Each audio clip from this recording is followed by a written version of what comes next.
Hello, everyone. This is Glenn Stewart, Gull War veteran. Today I'm speaking with Tom Bertelsen. He's another veteran suffering from Gull War illness, and we're going to talk about this subject today.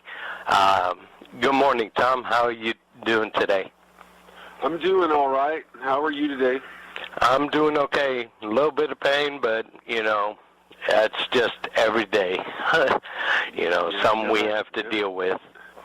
I know what you're saying. I had to have a couple cups of coffee, but I'm here. Okay. All right. So, during the first Gulf War, what units did you serve with, and do you recall what time frames? In the Gulf War? Yes. I was with the Oklahoma National Guard.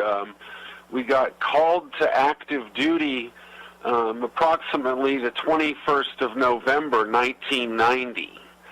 And we basically just took the time that we had before they shipped us over and just loaded our equipment up, painted the vehicles, we put them on trains, and they rail-headed them down to Houston, Texas.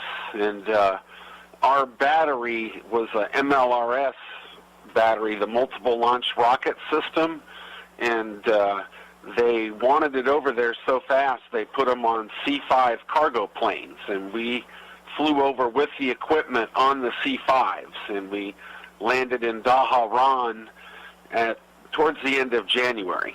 And from there we went to the Khobar Towers. We spent approximately 2 to 3 days there, and then we were heading out into the desert from there to Tactical Assembly Area Roosevelt. Okay. That was near Hafar el-Batin. Now, a question I have. During your deployment over there, do you remember the M8A1 chemical alarm kits? Do you remember any of those going off?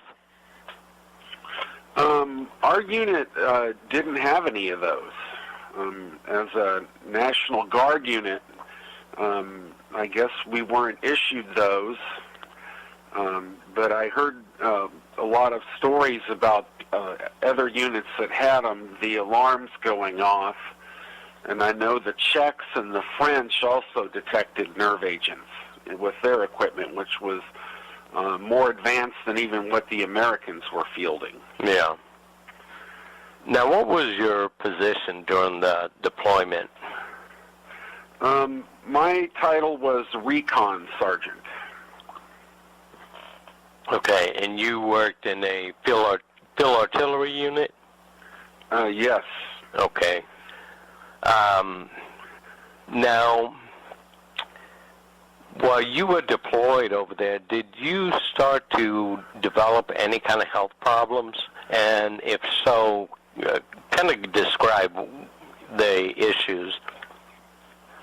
Well, while I was over there, I just got really tired and just really fatigued. That was really what I noticed. I mean, I was kind of in a dreamlike state, half the time, half awake, half asleep, and it was just hard to do any kind of work. It was just no energy or anything like that. I was 24 years old, and since we were a guard unit, we had a lot of older soldiers, and they were the first ones to get sick. And it was almost immediate for them. We had a number of Vietnam veterans, so they'd already been through it once before. Yeah. And a lot of the younger people didn't understand what they were going through at the time. But I personally didn't doubt what they were saying. But there were some people that did, some people, didn't have any idea, Yeah. Now, during your deployment, what do you recall about the deployment, such as, do you remember passing the oil wells or the burn pits or anything like that? Anything like out of the ordinary? Well, at the very end of the war, we were positioned right along the highway of death, just south of Basra. The oil well fires were a stone's throw away across the other side of the road. And when the wind shifted, the day turned to night, and during the night, the glow from the fires lit up the whole area that we were in. So we were very close to the oil well fires, and we were south of a bunker complex called Kamasia. We were only maybe 30 kilometers away from that position. Yeah, and that's one of the ones that they blew up. There were hundreds of bunkers in that complex, which were detonated, and that stuff carried over into the air and was blown up. It came right back down upon our troops. Oh, yeah, and as we were going in, it was foggy, and at nighttime, the visibility was very poor, but all along the way, we were hearing explosions off to our left or our right, and, they told me they were blowing up Iraqi equipment, mostly ammo storage and stuff like that. They didn't want to leave it behind for the enemy. Yeah. And so there was a lot of that going on the whole time during the operation. Now, when you got back stateside, once you returned, did you started to develop health problems? And if so, what kind of health problems did you start to develop? The first thing I noticed was skin rashes. I had, photosensitivity, going out to a pool, going to the beach, the exposure to the sunlight would cover my body in welts that looked like hives. And then they would be oozing sores, even after I got out of the sunlight for days and weeks afterwards, they would persist and, ooze and itch. Yeah. And, finally, it would go away. It was a cycle. Every time I went out in the sun, that would happen, so I got scars on my arms and my face. Those were the areas that were mostly exposed while I was over there. Did you start to develop issues like with muscle and joint pain and your digestive system? Yeah, I started to have diarrhea, and night sweats. I had a lot of night sweats. I would wake up and the bed and the pillow would be soaking wet. And so there was trouble with my sleep. And, I would notice that the muscles would twitch on their own. I would just notice like my arm or my leg or something would just start to, twitch on its own. It was like a misfire in a car or something. Yeah. And it would come and go. It wasn't all the time. Now I'm 48 years old, and I have, tremors that are, constant now. Yeah. I sit there, my hands shake, there was just, general discomfort. And I got sick real easy, too. That was one of the things that really, I knew something was wrong because I was catching colds all the time. And I went into a civilian doctor, and they told me that my white blood count was very low. And, so I knew something wasn't right. But then again, I never really heard about any of the things that happened in the Gulf War until much later. Yeah. And I'd still been involved in the military, but nobody was talking about it. I'd hear some reports about those older guys when we got back that were still on active duty. They released us within 3 or 4 days of getting back stateside. They didn't ask us about our health. They didn't do any post-evals. They just threw us back out on the streets after what we had been through. And a number of guys stayed on in a medical hold capacity while they were getting checked out. And, again, I mentioned that they were all older soldiers. Yeah. The guys that are my age now, and at the time, I could only assume that they had a weaker immune system to begin with, so they were more susceptible to the toxins that we were exposed to. Yeah, and see, that's something I noticed prior to deployment. I was always the kind of person, at the time I was 34 years old, well, not even 34, it was, 32,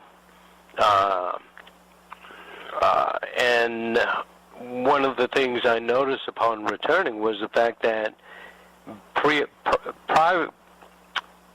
prior to me deploying, I was the kind of person that hardly ever got sick, maybe once a year. And then upon my return, all of a sudden it was like, I was constantly, it felt like I was coming down with the flu all the time.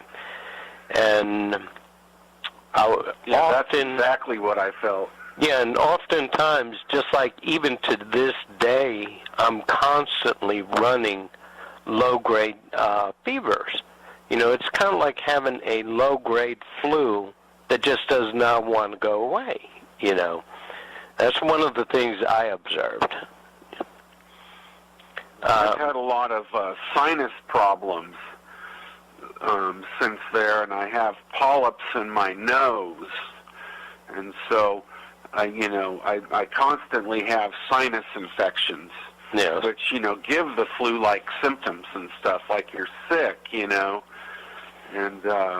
I guess it is a sickness, and, it's, very, it tires you out blowing your nose all the time and trying to clear your nose, and the only thing that helps is these steroid pills that'll take the swelling down and, some antibiotics and stuff to clear it out, but, correct, the conditions will return within a month, and, they wouldn't prescribe me the steroids to take on a regular basis, but, I felt that those did give me more strength and more energy, in my weakened state, but the, civilian doctors, they don't know, what we were exposed to, and, my thing right away that I was worried about were the pyrostigmine bromide tablets that they gave us in the field, and I saved the package and was looking at it later, and it said dangerous to exceed required dose, and then the date on the package was August of 1990, and I feel like the pill were even tried on humans before. I mean, we were basically guinea pigs. correct. And, that was just, one thing. Later I learned about the hazards of depleted uranium, and the battlefield was littered with blown-up vehicles, and the residues from the depleted uranium. Yeah. And when we were driving up to the border, to the neutral zone, we supported the 1st Infantry Division's breaching operation.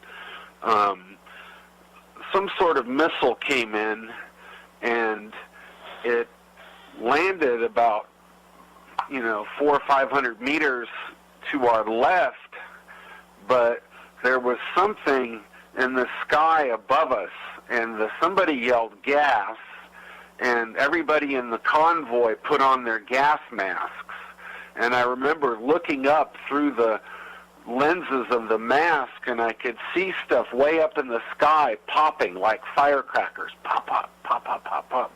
And something was going on up there, but, it was a very, quick thing, and we were just sitting there eating our lunch, and then that's when that happened. Mm-hmm. And, nobody really knew what it was, Yeah. I remember being scared and thinking, oh, man, we're not even within sight of the border or the enemy, and we're already getting targeted with something here. And so, that was kind of scary. Now, once you got back and you started developing health problems, did you go on sick call to get these reported? Well, like I said, I was in the National Guard, and I got back out. They just put us back out on the streets, so I didn't have the medical, access. Okay. I did go to the civilian doctor, 3 times, 4 times over the course of a couple years. I was trying to finish college, I was in the ROTC, and, I didn't have the same constitution I had anymore, so, I felt like I had become a malingerer almost, I had trouble getting up in the morning to go to PT, and, when I would do the exercises and all that, I was extra tired, and just really burned out. You were having a hard time in comparison to the past. It was hell. Yeah. It was hell. I have dreams that I'm in class and I'm studying and I'm trying to pass a test and I can't read the writing on the test, and the pressure that I had trying to do the same level of studies before I left was, it completely increased. It was awful. My memory had been affected. Yeah. Yeah. So it was half the man I was before I left. So on the mental cognitive issue, so it was making it a lot harder to be able to absorb what you were actually reading. Like I remember, Oh yeah, my mind would drift. My mind would drift. It does it now when I read a book. I'll find myself disassociated and just staring off into space. But my mind would always wander back to the war, Yeah. and the experiences there. It was like I left a part of me out in the desert, and a lot of times I would not go to school. I would just cut class, and I would go out to the lake by myself, and I would just throw a line in the water, and I would just sit there with a beer and just sit there with my own thoughts and just look off into the water and just stare into the water, just trying to make sense of it all. Yeah, you basically, like I used to do, just drift. It was like your mind was drifting off to La La Land somewhere. Oh yeah, it's, No. My wife thinks I have Tourette syndrome or something, because I'll be looking off at the ceiling or something, and I'll just scream out or I'll cuss, and it's hard when nobody else knows what you went through and what you're experiencing. It's being alone like that is really hard. Yeah. Then trying to get help when I finally started working full time, and my face would blow up like a balloon. Just something would trigger it, and my face would swell up, and I wouldn't say anything, but the people that were standing around me would go, "My God, your face is swelling up," and that was yes, I have. Yeah, I have pictures of of that. Yeah, I mean, I don't understand. Again, we didn't have a clear picture of what we were exposed to and stuff like that.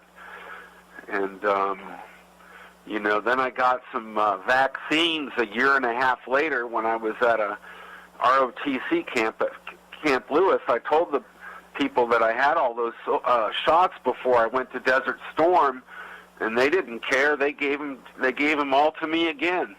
And some of those shots you're only supposed to have every 10 years. Yeah. And, nobody seemed to care about that, They just, take them, They were real forceful, like you're trying to tell them something and they don't want to hear that. They yell at you to do what they tell you. Yeah. And when I got those shots, I got sick almost immediately and was basically dead on my feet for a couple weeks. And I don't know how I made it through that point, but I did. But each time I would go to the well to draw on my inner strength, it would take a little bit more of me each time. You only had so many draws. Yeah. Now, so how did you realize that you had Gull War illness? When did you come to the realization of such a thing? Well, it was in 1994. That's when I started working a civilian job, putting in, 40 to 50 hours a week and doing a lot of physical activity, dealing with stress and stuff like that. I was more irritable. Because before that, I'd been in college and I'd been able to isolate myself. And I stayed away from social situations and, just basically stayed at home, and just kind of quarantined myself from the outside world. Well, then once I started putting myself through the paces and working, that's when the joint pain and everything became chronic. And especially with the, I would notice that when the weather would change, that would really set it off. Yeah. And I was still young, and I was hopeful. I went to the VA and told them about my conditions and my concerns, and they brushed it off and told me that I had PTSD. That was the first time that I had heard the term PTSD, and so basically I was denied any medical care or any studies or anything they could do to identify what happened to me. At that point, I'd never heard about claims or anything like that. I was just trying to get some answers. And it was very frustrating to just get slapped down right off the get-go. Yeah. I mean, that was, and it hurt my sense of self-worth and, my sense of honor, because I wasn't in there, for any other reason than, I was concerned about these health issues, the skin rashes, the muscle twitches, my face blowing up like a balloon, the joint pain, and now at 48, the joint pain is chronic. Not a day goes by that I don't have a headache, aching all over the body. I take 4 or 5 different medications at one time. I lay on a heating pad, all day long pretty much, trying to put heat on the source. I mean, nobody told me to do that. That's just something I could do. And I take a lot of really hot baths. I mean, we're talking almost scalding water to try to combat that pain. And, sometimes it'll break it, the pain will break, and maybe right the next day it'll be back again. You know? But I'll pour Epsom salts in the bath. Somebody told me that could help. And I spent a lot of money on massage therapy. No. And, when they would get these massages and stuff, I started getting a lot of sores on my face and stuff. It was like they were squeezing stuff out of my body tissue.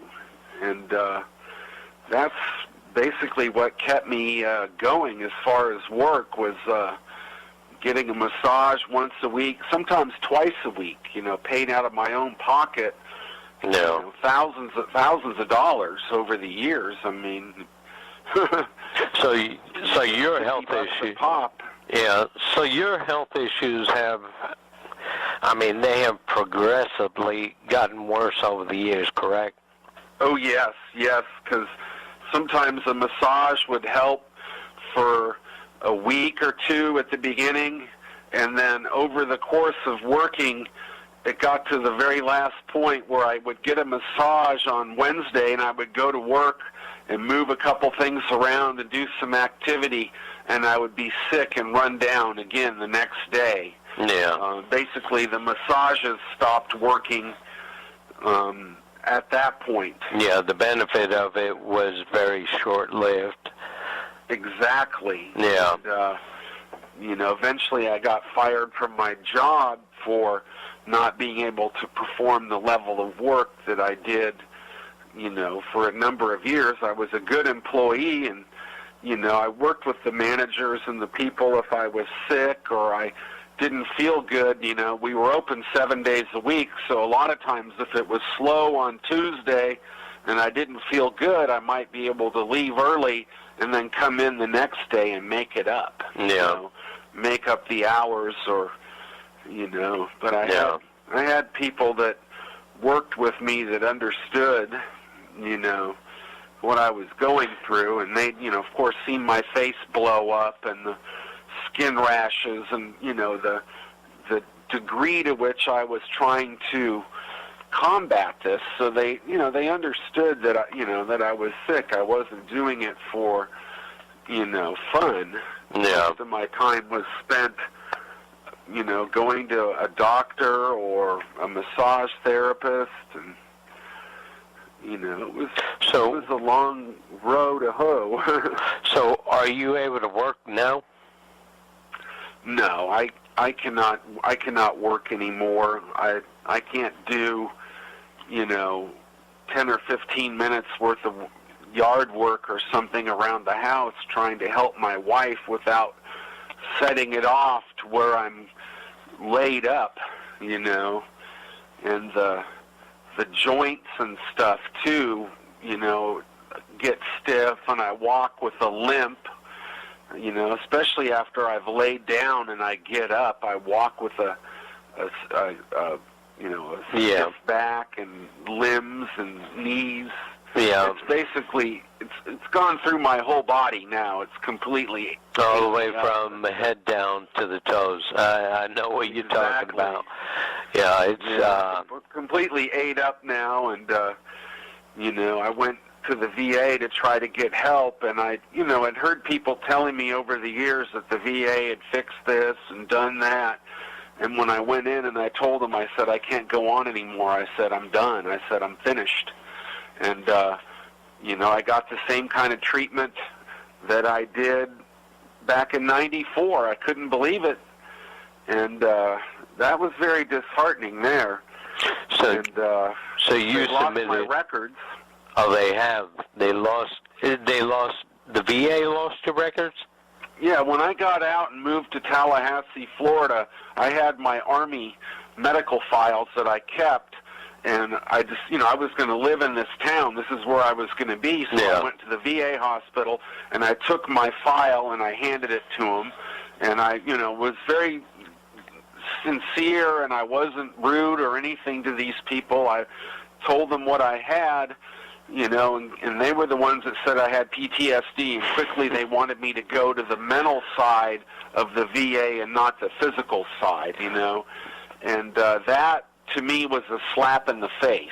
Yes. Because the problems I had were real, so, they were hurting my sense of honor and my dignity, and, I got a questionnaire in 1997, And I thought, my God, maybe they're finally doing something. Maybe somebody's finally listening to us.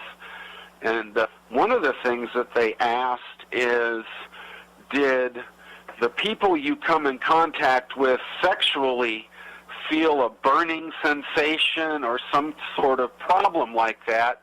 And my answer was yes. The first girlfriend I had when I got back thought that I had some kind of STD or something, and she made me go get tested at the clinic to see if I had something wrong with me, and I'm like, man, I was, in this desert environment for 6 months. I mean, I didn't come in contact with any, women or anything like that, but yeah, she felt discomfort. Later, I find out my ex-wife had a double mastectomy, and now my current wife is going in for surgery this Friday. She's got cysts and stuff inside her fallopian tubes and her uterus. So we really don't know what's going on there, but I see a pattern. Yeah. And I filled out the questionnaire, and I never heard back from them after that. And I tried to go in again to the VA, and it was more of the same treatment, only this time they wouldn't even give me anything for my nerves at that point.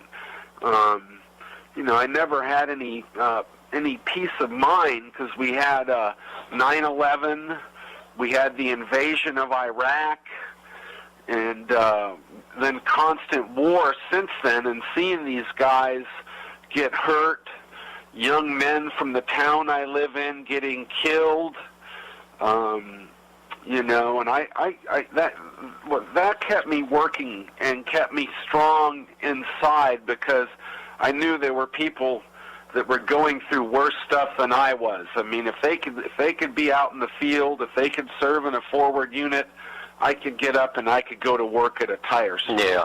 I could, do what I could do. And I self-medicated. That was a big part of it. Because I couldn't get any help anywhere else, and eventually that didn't work anymore. It started to turn on me, so I had to stop drinking, and but the alcohol helped for a long time as far as being able to sleep at night and not having nightmares and things like that, and waking up all the time. Now I have nightmares every night, and I wake up 3 or 4 times a night. I have to get out of bed and walk into the garage. No. It's just a long road. And they basically, I went into the VA 2 years ago. It's almost 2 years ago to the day that I became completely disabled. The last year of my work, I laid there after work and stared at the wall and told my wife, I'm not going to make it. I gotta quit. I can't take this anymore. So there was a lot of mental anguish and struggle. And when I went into the VA, basically all my visits, all the times I'd been in and complained, were not in the system. And it was the same computer system. And all my records were gone of all the prior complaints and stuff that I had, which I thought would have, knowing what they know today, having that information, I thought would have been a slam dunk as far as being able to get help, being able to, start the claims process and go through it. I knew it was going to take some time, but they give me 10% for tinnitus, and I have a, and there were that chemical cloud that came from Qamishia. They said it went 300 miles inside Saudi Arabia. And I mean, my unit was so close. We were in a study that was done in 97 and 2000, and our unit came up on both studies as being in that hazard area, in the immediate hazard area. And I try to show the people this information I have, and it doesn't seem to register or make any sense to them. They just look at me like I'm crazy. Okay. So So a lot of people I've served with have died, and a lot of people are sick. And thanks to Facebook, we've been able to, track this. And we have a group for our unit, and it was a National Guard unit, so all the guys lived in the same area. A lot of these people had known each other. A lot of their parents and grandparents had served in the same unit. And so there's a certain sense of camaraderie that a lot of regular Army units didn't have, And it seems like every 2 or 3 months somebody dies on Facebook. I have to read about somebody dying, and, a lot of them are young men. I figured I was just going to drop dead at work at some point. That would have been the best thing, it would be just to die instead of dying slowly, just to drop dead like a lot of these guys did. Yeah. But no. That wasn't to be for me. So your claims with the VA, okay, what do they have you rated as right now? What's your percentage? I have 10% for tinnitus. That's it? Which is ringing in the ears, yes, and that's from being in the artillery. Yeah. We were on the 8-inch howitzer. So it was the largest field gun that they had, and I was on the now, have you 109 howitzer. Have you submitted claims for the presumptives of Gulf War illness, such as fibromyalgia, IBS, and some of the other ones? Absolutely. And those have been denied? Yes, and I worked with an attorney who works with veterans, and I had, write-ups from a doctor who looked at my medical files, and I told him about the complaints I had, and, all the tests that they did, saying it could be lupus or, I read about fibromyalgia, and I thought that was, more like what I was experiencing. Yeah. So yeah, I wrote that. I had a tumor removed from my face. I have 3 tumors in my back. I have polyps in my nose.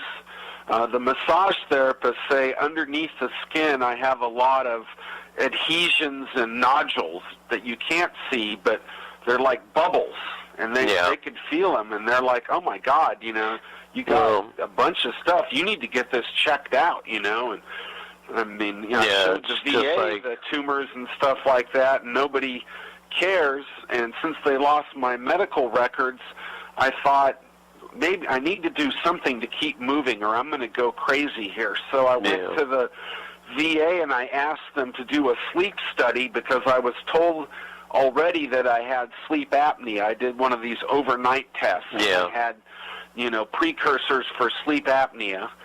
Then I went and asked for a full-body MRI because of the tumors. I'd already had X-rays done, over 10 years ago because I was trying to get a civilian doctor to address the issues that the VA had, and they said that I had early arthritis.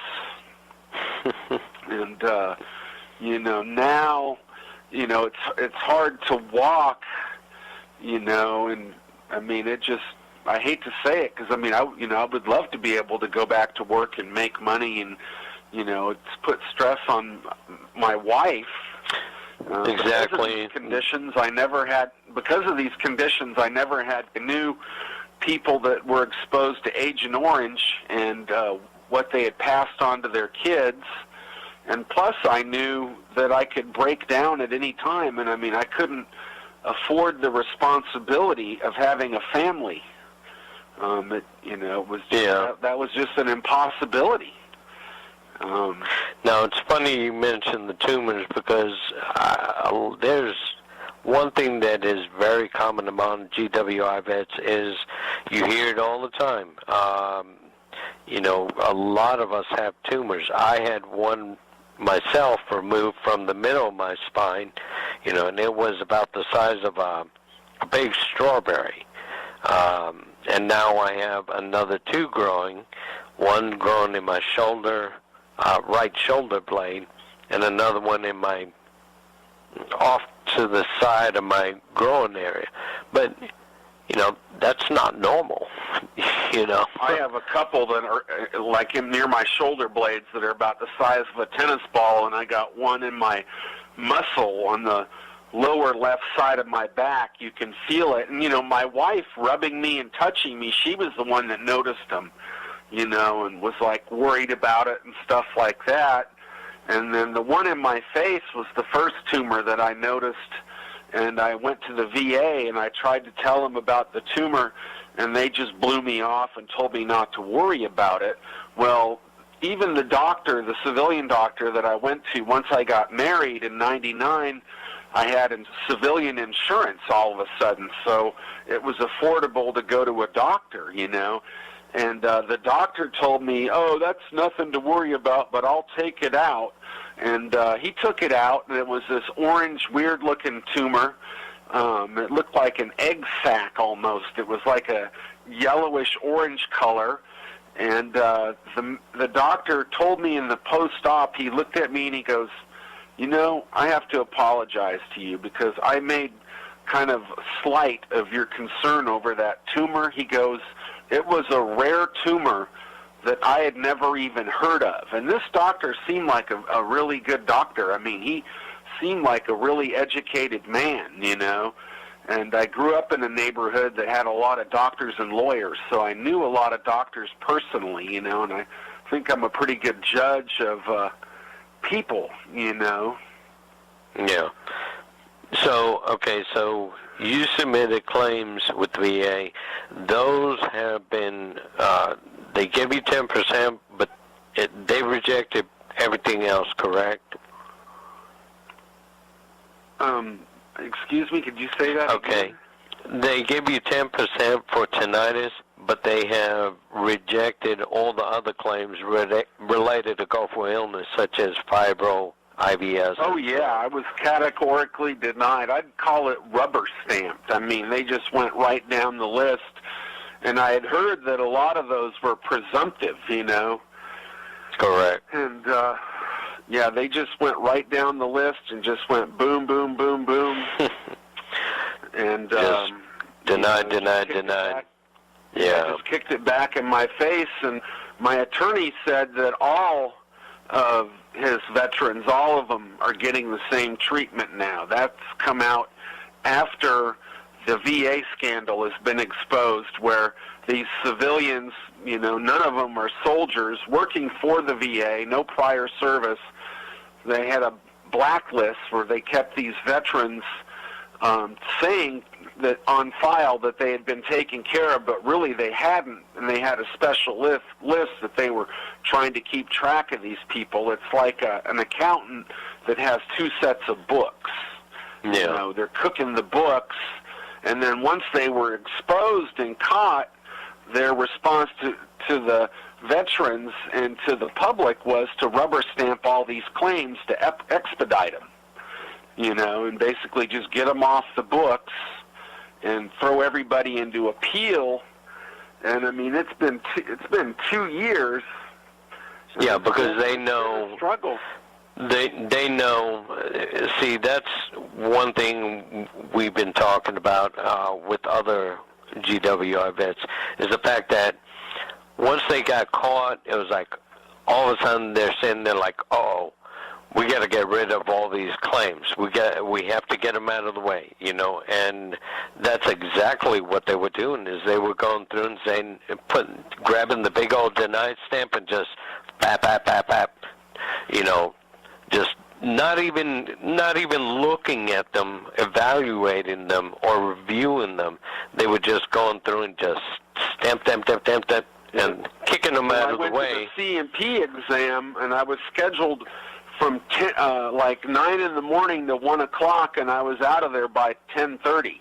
Yeah, and see, the reason why, yeah. Never saw a doctor there, a real doctor or anything, and, you know, I mean, they lost my medical files. I mean, I was going in there with one arm tied behind my back. And then the civilian doctors, I've had trouble with them even providing the information from my medical files to the VA and to my lawyer. Yeah. That's how I know, you know, that they're so terrible. I don't know if they're overworked or don't care, But, my lawyer requests my medical files, and this VA doctor, I call him a VA doctor because he works with veterans on their claims, and he's seen thousands of people like us. And I gave him a 3-week advance notice when I needed the files, and they got him a month after my appointment. Yeah. From my civilian doctor. So it's not just the VA. I can't get decent insurance, decent help from people I'm paying out of my own pocket to help. It's very frustrating. Well, and the reason they're on the claims, the reason why we're at a over 80% denial rate on GWI presumptive claims. And the reason for that, if you think about it from the logical sense, is the fact they know that initial claims count against their head. If you deny them the claims and you put them into appeal status, they go into appeal status, and the appeal no longer counts against them. There's no time clock. The appeal status, basically, they could take the claim and label it as a complex claim. When they label a complex claim, it can sit in there for weeks, months, years, decades, indefinitely. So they can take their sweet time because they know they don't have to worry about the clock anymore. So even the veteran, the Gulf War veteran, even though per, the law itself, which covers the presumptives of fibromyalgia, and it's listed on their own website. If you submit as a Gulf War veteran, if you submit a claim for fibromyalgia, chances are they're going to deny that just to get the clock to stop, But, okay, so your claims currently, they're in appeal status, correct? Yes, it's in appeal status. Okay.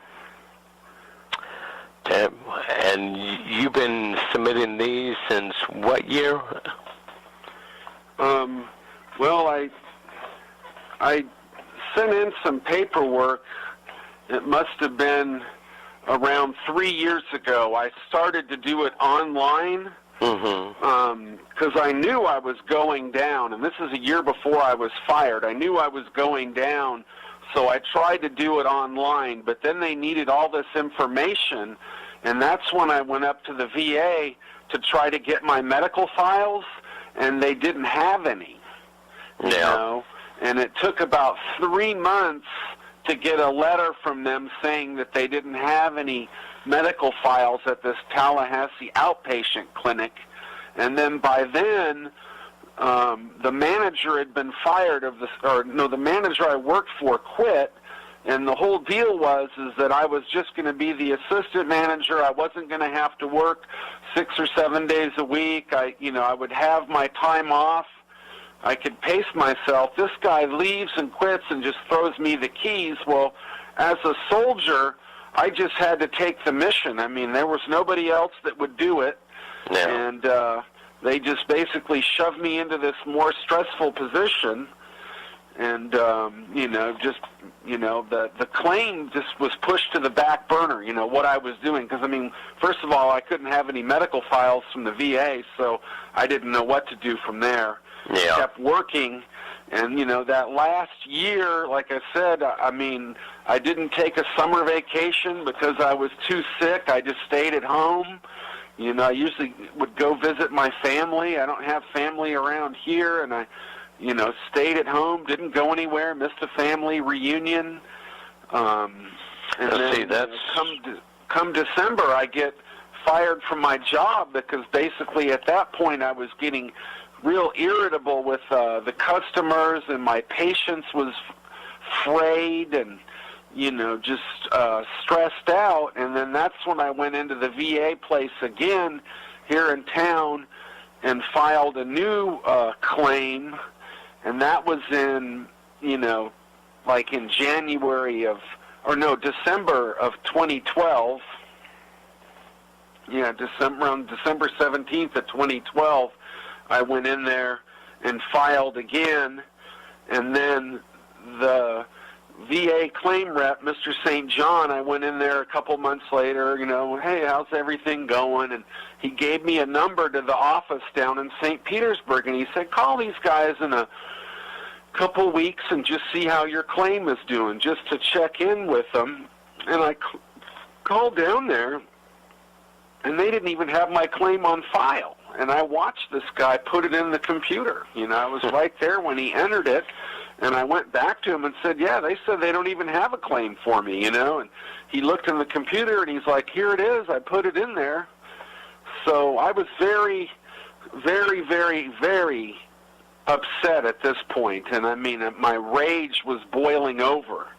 But I had talked to some other veterans that I had served with, and they had given me a number to an attorney that helps veterans, that had helped some of these guys. See, a lot of the guys I've served with have been disabled for 10 years or more. And I called this guy, and he was, understanding. And so it was just funny. The day that I found out that they had lost my claim, that guy called me a couple hours later. Yeah. So I drove down to Melbourne, Florida, and then that's when I saw the doctors and the psychiatrists and the people down there, and then he filed my claim, and took over from there. I signed the paperwork and I put it into his hands, and that was basically, at that point it was out of my hands, and it was just a matter of trying to get things together and go through the thing. And he sent me to a psychiatrist, and he sent me to a doctor, that had worked with veterans, and told them about the experiences that I had and, the things that I was experiencing, and they understood it because they'd talked to thousands of veterans already. Mm-hmm. And, I just kind of put it in their hands, and I had faith in that, and I waited and waited. I'd get letters saying that they were trying to gather the files and gather this and gather that, and, I didn't really know. I mean, I just really didn't believe that they had lost my records, but I don't know what kind of information they were able to gather. It's like one hand doesn't know what the other hand's doing within the VA system. Yeah. Yeah. It's tough. I mean, it took me, when I became disabled and went to the VA and got a card, it took me 6 months to see a doctor, just to see a GP, 6 months. And I know by law they're supposed to see the veteran within 30 days. Okay, so my rights were violated immediately. And then it took me another 3 months to see a counselor. And then she was like, saw the condition I was in and was like, oh my God. She goes, we need to get you to a psychiatrist, I mean, you're in terrible shape. Because I told her everything, So I went to a psychiatrist about a month and a half later and was telling her about my conditions. And of course, there's nothing in the computer for her to go on. It's like I just fell out of the sky. And, over the course of a year and a half, I've provided her information and showed her things and letters I wrote. And, she understands now, and she's on my side. She knows I suffer from PTSD and Gulf War illness. She knows the conditions I have, and she prescribed this alazapram and Seroquel, and that helps me, rest and relax, and it helps me sleep a little bit better at night. Yeah. And, the first visit I had with her, I'd been waiting, 10 months, 9 months to see somebody and to tell them everything. I just spilled my guts. I told them everything, and then I came back for my next appointment a month later, and the woman started asking me the same questions again. And I'm like, wait a minute, what's going on here? And she's like, oh, the computer just dropped all the information that we had from the last visit. Now, you know, and she was honest with me. She just said, yeah, it just lost the information, and I'm like, my gosh. You know, I just can't win, so to speak. I know you're talking about it's an uphill battle. Okay, so I'm gonna go ahead and close for now. Is there like anything quickly you want to say before we wrap it up here? No, I just, you know, I'm glad that you're doing what you're doing to help the veterans. I mean, I know that you're going above and beyond, you know, the call of duty here to help your fellow soldiers, and I really appreciate that. It means a lot, and you know, 22 veterans a day take their own lives for various reasons, and a lot of it, I believe, has to do with the frustration from the VA and them stripping you of your dignity, basically calling you a liar, telling you it's all in your head. That plays games with you. A good part of it too, I believe, is like, I'm going to try to make it as quick as possible, but you know, when you're going from doctor to doctor, VA and civilian doctors, trying to get answers and figure out, okay, why am I so sick? Why am I hurting so bad that I literally want to die? You know, you're in so much pain that, you know, you actually feel like if the doctor would have told you, hey, you have 2 weeks to live, you know, you kind of view it as, well, good, I'm glad. Now I won't suffer anymore. But, you know, on top of that, you throw the fact that you have these doctors who are the ones that are supposed to be providing the answers for you. They're the ones that are kind of raising the eyebrow and looking at you like, oh, you have a mental condition, you know, and you start to feel like there's no hope for me. What's the point? I don't know what I have. I'm in pain. They're looking at me like I'm crazy.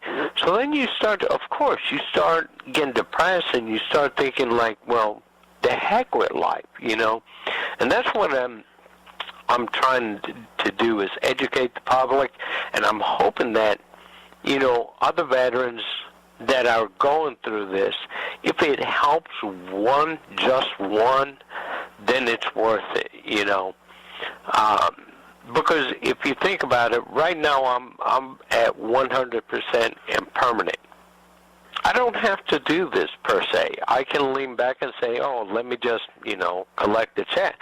But I refuse to do that because I know there's somebody out there, there's one vet somewhere out there that just might be thinking about, I'm done. I'm sick and tired of fighting. I'm sick and tired of being denied help from the Veterans Administration. I'm done with it, you know. And if any of these videos, any of these posts can reach just that one, then I'll continue, you know. I'm going to keep on doing it. Oh yeah, and I kind of got off track, but I was telling you about when I asked for a sleep study and the full body MRI, the VA completely denied my request. So I was basically denied health care as far as I'm concerned. Yeah. You know, there was no concern about the things I had, and I mean, you could see the tumors on my back, you know. I mean, the VA doctor told me I was better off going to a civilian doctor, and he was too busy for me. He didn't have any time for me to take care of me as a patient. And I was the one that made the appointment. Yeah. And he told me that we're just going to chalk this up to a 6-month recheck, which there was no recheck. I came in with specific requests, and then he told me to come back in a year. You know what I tell veterans to do? That is despicable. See, on stuff like that, what I tell veterans to do is number one, if you go into My Healthy Vet, you know how you can send and receive messages through there to request appointment, prescription, and so on, right? What I have been doing is I document everything. So I turn around, every time I send a message to my PCP, I'll copy that information, transfer it to a Word document, and save the file. So this way, if I don't get a response, I will print that stuff out, take it to the patient's advocate and say, look, this needs to get resolved ASAP. I will not sit back and this is not acceptable. Yeah, I just don't even have the patience or the mind to do the stuff with the computer, and it's just frustrating. I had trouble doing the burn pit registry. And then I looked online and it said veterans were having problems doing the burn pit registry. It's just, I'm just so tapped out right now. I don't have the mental energy to fight anymore. It's like it's tough, Yeah. I don't have much fight left in me. It's just, now I'm just despondent, depressed, sad, angry. Well, Dealing with a lot of different emotions. And, hate is don't give word up. that comes to mind. Yeah, don't give up on trying to get on trying to make the request. If you go into My Healthy Vet, and if you need help from other veterans, we could talk you through this. There's a community on Facebook with over 7,000 Gulf War veterans in there. So, we look at it this way, with 7,000 people being in there, we're the ones that are actually pulling together and helping each other out, with our claims, the how-tos, information, passing along information, so on, and guidance and support. Because the VSOs, half of these VSOs, I had to educate. I started off with my claims with the VSO. It turns out, guess what? I ended up more educated on the matter of Gull War illness than the VSO, so I had to educate this person. The VSO, I go in there and his eyes are always red like he's been sleeping, and just completely clueless, people are like, yeah, you need to go to the AMVETS or this or that. Well, that's who this guy is. Yeah.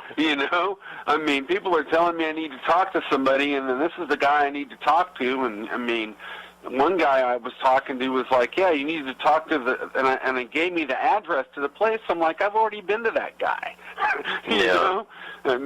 People that are trying to help me are going, you need to talk to somebody here. Talk to this guy. And I'm like, dude, I've already talked to that guy. I've talked to, a bunch of people. I tried to get some help from vocational rehab, and the lady that works at vocational rehab said in the state and the condition I'm in that they can't help me at all with that, and she tried to put me in to get these appointments, and still I got no response. Okay. And she seemed like somebody that had some pull or knew what she was doing, and I was right there when I told her I was denied care for these things, and she's like, well, we can put it in right here for that. And then she would call me. She's one of the few people that would actually call me back. Her name's Celia Register, and she would call me and, oh, yeah, have you heard from him yet? Have you heard from him yet? No. Really was kind of bothering her, too. I couldn't believe it. All right. Well, we'll go ahead and wrap this one up, but on the, trying to get your referrals in there to make the requests, we'll talk on the sign. I'll call you back, and we'll go over that matter.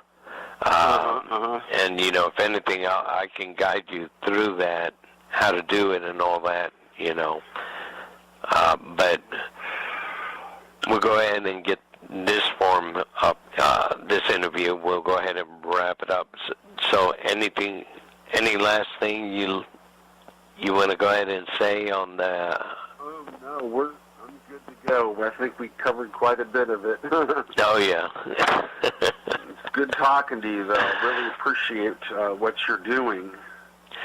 I do what I can, the best I can. Just one day at a time. All right. Well, I want to say thank you, Tom, and I will give you a call back here in just a few minutes, okay? Okay. I'll be waiting. All right. You have a good day. You too, sir. Thank you. All right. Bye-bye.